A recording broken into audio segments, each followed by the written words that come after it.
Okay, నిశ్చితార్థ ముహూర్తానికి సంబంధించినటువంటిది వారు చెప్పారండి. అయితే ఇక్కడ ప్రధానంగా గమనించుకోవాల్సిందంటే పరాశరుల వారు చెప్పినటువంటిది రాహుకేతువులని గ్రహాలుగా చూడకూడదు.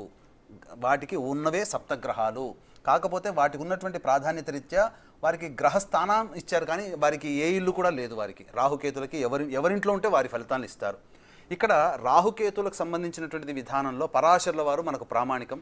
వారు రాజ్యానికి మాత్రమే పరిపాలించే రాజుకు మాత్రమే ఈ రాహుకేతుని పరిగణలోకి తీసుకోమని చెప్పారు, కానీ సామాన్యమైనటువంటి ప్రజానికానికి రాహుకేతుని పరిగణలోకి తీసుకోమని చెప్పలేదు. కాబట్టి వారు ఆ యొక్క నిశ్చితార్థ లగ్నానికి సప్తమ స్థానంలో రాహు ఉన్నాడు కాబట్టి ఇది సప్తం అంటే కళత్రం అన్నారు. సరే, కళత్రమే. కానీ ఇక్కడ గమనించుకోవాల్సిన అంశం ఏంటంటే ముహూర్తం పెట్టేటప్పుడు ఏ ముహూర్తానికి అయినప్పటికీ కూడా అష్టమ శుద్ధి అనేటువంటిది ఉండాలి. అష్టమ శుద్ధి అంటే ముహూర్త లగ్నానికి 8వ స్థానంలో ఏ గ్రహాలు ఉండకూడదు, ఎంటీగా ఉండాలి. ఇక్కడ మీకు చూడండి, 8వ స్థానంలో ఏమన్నా గ్రహం కనబడుతుందా?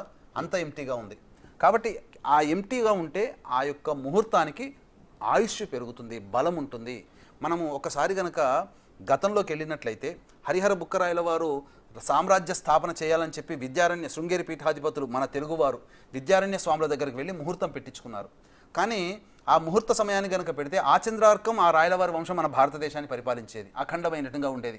కానీ వారికి ఉన్నటువంటి కొంత పరిజ్ఞానం లేకపోవడం వల్ల కొంత కాలం ప్రభావమే అది. ముందుగానే ముహూర్తం అనేటువంటి నిర్ణయించుకొని పెట్టారు. తర్వాత విద్యారణ్య స్వాముల వారు ఆశ్చర్యపోయి, నాయన నీ యొక్క వంశం కేవలం 400 సంవత్సరాలు మాత్రమే ఈ యొక్క భూమిని పరిపాలిస్తుంది, కానీ నీ వంశంలో ఒక గొప్ప మహానుభావుడు పుడతాడని చెప్పాడు. అదే మనకున్నటువంటి కృష్ణదేవరాయల వారు.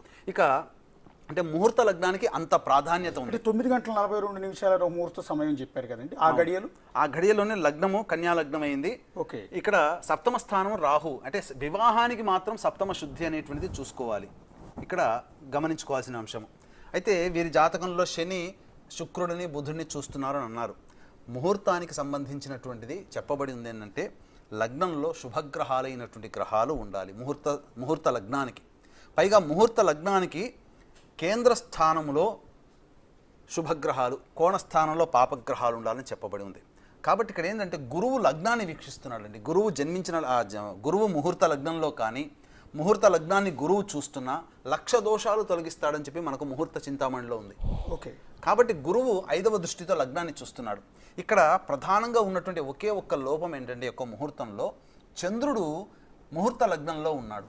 దీనివల్ల ఏంటంటే దగ్గరి ఆత్మబంధువులకు వారి ఇరువురి వైపు, ఇటువైపు అయినా అటువైపు అయినా కానీ అనారోగ్యం చేస్తుంది. ఉన్నటువంటి వ్యక్తులకి అనారోగ్యం పాలవుతారు.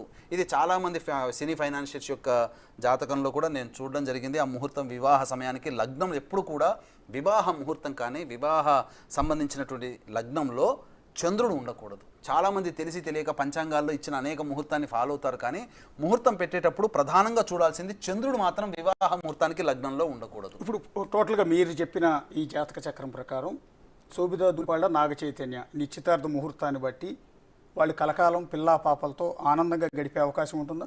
ఉంటుందండి. ఎందుకంటే జన్మించే ఆ యొక్క ముహూర్త లగ్నానికి గురు వీక్షణ సంపూర్ణంగా ఉంది. అందులో ఇంకా ఏ మాత్రం కూడా డౌట్ పడాల్సిన అవసరం లేదు. చాలా ఇంపార్టెంట్ ఒకటి చెప్పారు మీరు. ఈ ముహూర్తంలో ఈ చిన్న లోపం వల్ల, చంద్రుడికి సంబంధించిన లోపం వల్ల వారి కుటుంబ సభ్యులు కానీ వీళ్ళ కుటుంబ సభ్యులు కానీ అనారోగ్యం పాలవుతారు. అది దానికి సొల్యూషన్ అండి. దానికి ఖచ్చితంగా గురువు చూస్తున్నాడు కాబట్టి ఆ పరిహారం కూడా అక్కడ జరిగిపోతుందండి. వాళ్ళు పరిహారాలు పాటించుకుంటారు, ఇబ్బంది లేదు. అవన్నీ కూడా వాళ్ళు చూసుకుంటారు. వాళ్ళ చాలా మంది ఉన్నారు కదా.